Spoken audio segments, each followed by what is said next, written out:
this lesson, you'll learn about the different types of interviews you may face. You'll learn about remote interviews, in-person interviews, team interviews, stress interviews, and case interviews. A remote interview is typically done early in the interviewing process. It might be over the phone, it might be via Skype, it might even be via video conference hookup. This type of interview is typically a screening interview. That means your interviewer is likely to be either a telephone screener or a recruiting specialist. As you learned back in Course 1, the primary objective of the screening interview is to remove you from active consideration before scheduling an in-person interview. The screener's goal is to separate the wheat from the chaff for the hiring manager. Common reasons for being weeded out at this stage include discrepancies between your resume and actual experience, poor verbal communication skills, or lack of the qualifications outlined in the organization's job description. Later in this specialization, you will learn more about how to prepare for and perform well on a phone interview.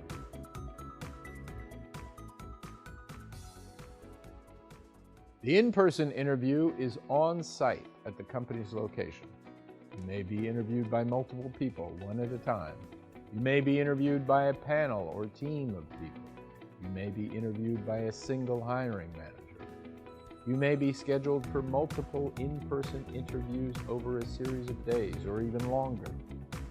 The strategies you learn in this and the next course will help you succeed at in-person interviews.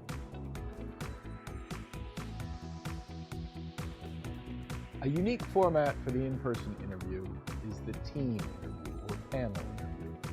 Typically, you meet with a group of interviewers around a table in a conference room. The interview team or panel often sits around the table with you at the head. Members of the interview panel may be from your prospective department or may be a cross-section of employees from throughout the company. One of the most important things to remember in an interview like this is to make eye contact with everyone on the panel, even when responding to a question posed by an individual panelist. Just take your time and treat every member of the team with the same respect you would the hiring manager. Instead of being interviewed by a simultaneous panel of multiple people, you might be interviewed by multiple people one at a time in a serial format.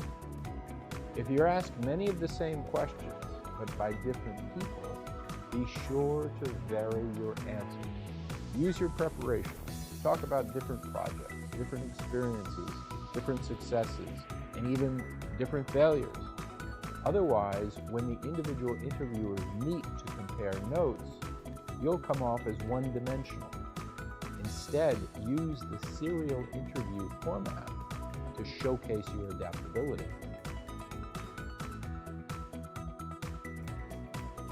Instead of a pleasant, "So tell me about yourself," the interviewer snarls at you, "So why the hell should I hire you for anything?"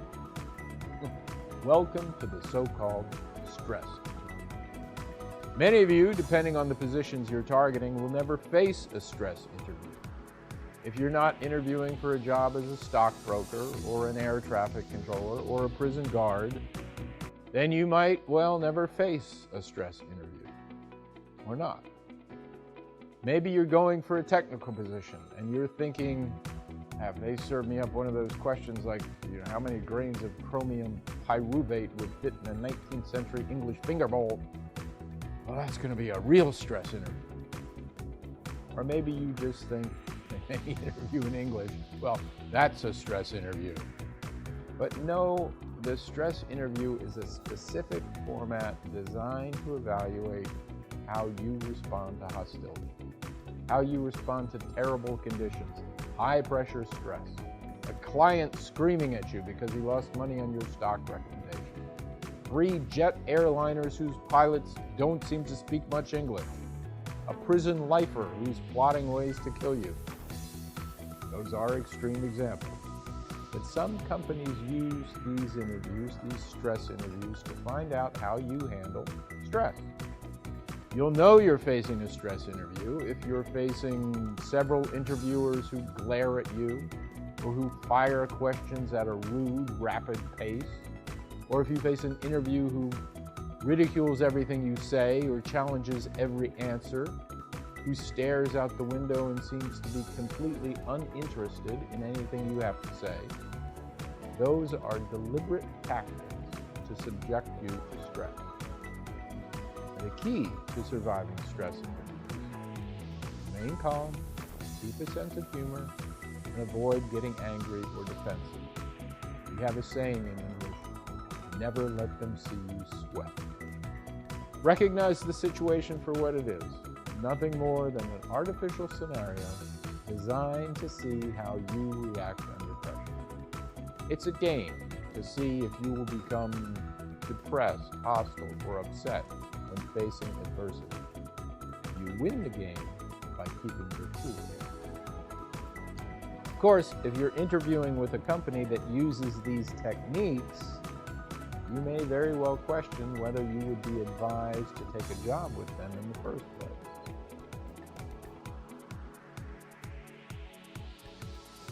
In the next course, you'll learn about situational questions. These are questions that present you with a hypothetical situation that might occur on the job.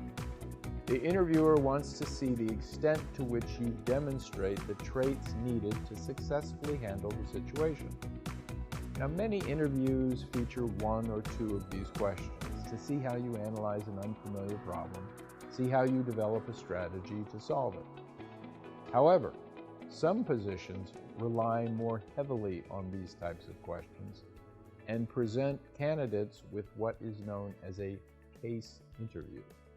The case interview format is used by management consulting firms as well as investment banking companies. If you're a business school student, you probably already know something about how to handle the case interview. Many business school courses revolve around case analysis, and many business students have become adept at analyzing business cases.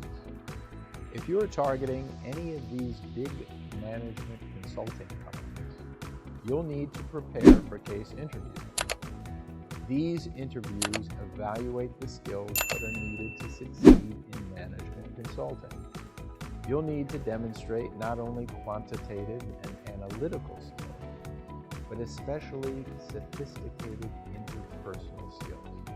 The reason is simple. These are employees who must act as professional advisors to high-level managers.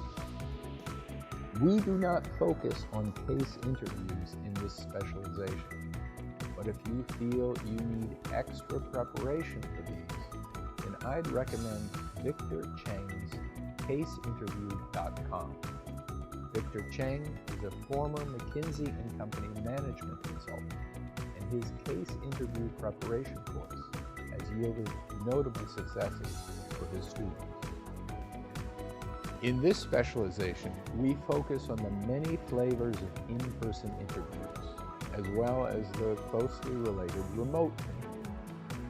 In the following lessons, Daniela Wagner-Roa, my co-instructor who you met in the first course, will lead you through strategies and language for answering traditional job interview questions.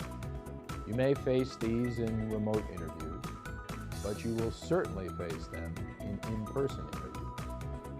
These questions are broad-based. They're designed to find out, first, if you have the skills and abilities to perform the job. Second, whether you have the enthusiasm and work ethic the employer expects.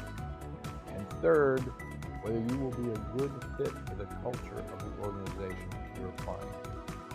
Daniela will start you off in the next lesson with strategies for preparing for an interview for a specific job posting. And I'll see you in the next one.